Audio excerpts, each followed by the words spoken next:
करुणावतारं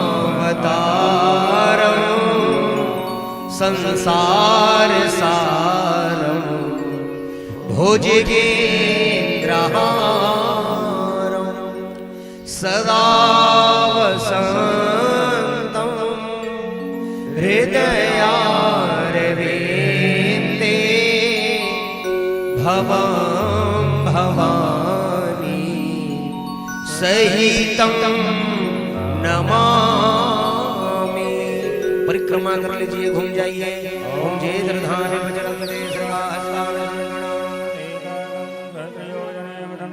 वदनवाणी सदनमसि यानि कानि च पापानि जन्मान्तरपाणि च तानि तानि विनश्यन्ति प्रदक्षिणां पदे पदे। जलेन शीतलीकरणं जल घुमा दीजिए आरती में। हस्तवृक्षाल्य पुष्पेदम आत्मारार्तिकं समर्पणम। आरती भगवान को दिखा दीजिए हाथ से। चलिए फूल पकड़ लीजिए, सामने वाले पुष्प फूल पकड़ लीजिए, आरती हाथ से दिखा। ओम जगनेन जगन्मय जगन्त देवासार धर्माणि प्रथमान्यासन्न देहनागम महिमानः सचन्द चन्द्रपूर्वे साध्याः सन्ति देवा। मल्ले भवान् मौलिगले दले च मालां विशालां तुलसी दलेन तपोस्कराणां सुमनोहराणां मनोहराणाम् उपतर्पयामि। राधा मेरी स्वामिनी मैं राधे को दास, जन्म जन्म मोहि दीजियो वृंदावन को वास। त्वमेव माता च पिता त्वमेव बन्धो च सखा त्वमेव वेद्या द्रविणं त्वमेव सर्वं मम देव त्वमेव सर्वं मम देव। मंत्र द्वारा प्रार्थना पूर्वकम मंत्र पुष्पांजलि समर्पयामि। चढ़ाइए भगवान में, जयकारा लगाइए।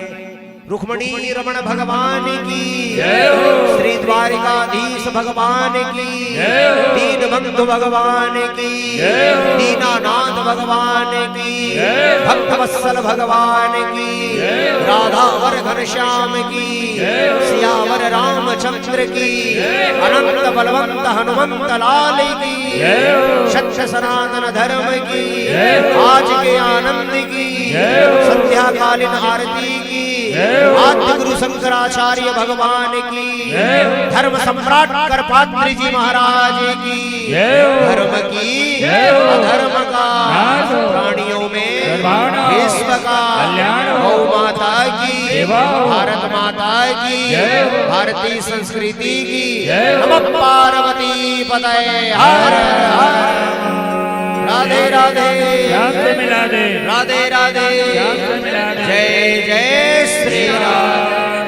सभी जने बैठ जाइए अपनी जगह में शांति पूर्वक। थोड़ा पीछे हो जाइए, थोड़ा पीछे होकर के बैठे, एक एक कदम पीछे होकर के यथा स्थान बैठ जाइए सभी जने।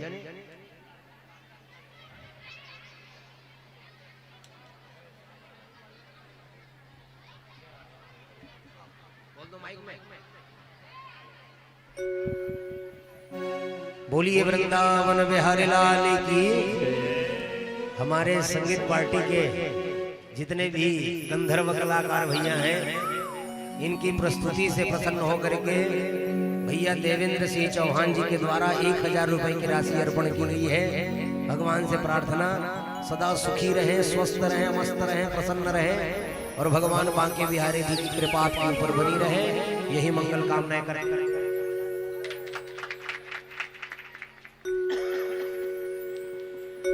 जिन्हें दाम प्यारे उन्हें दाम दे दो,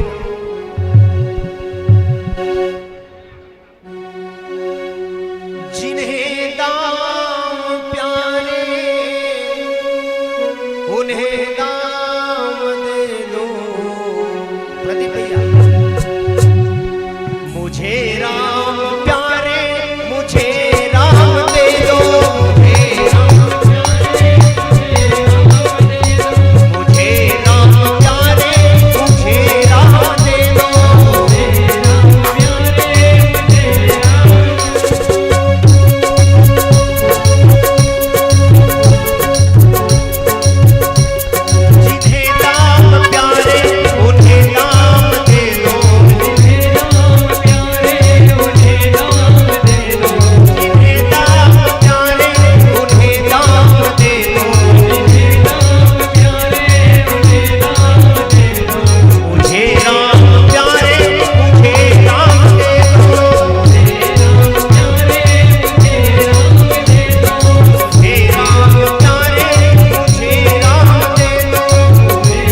प्रभु हमारे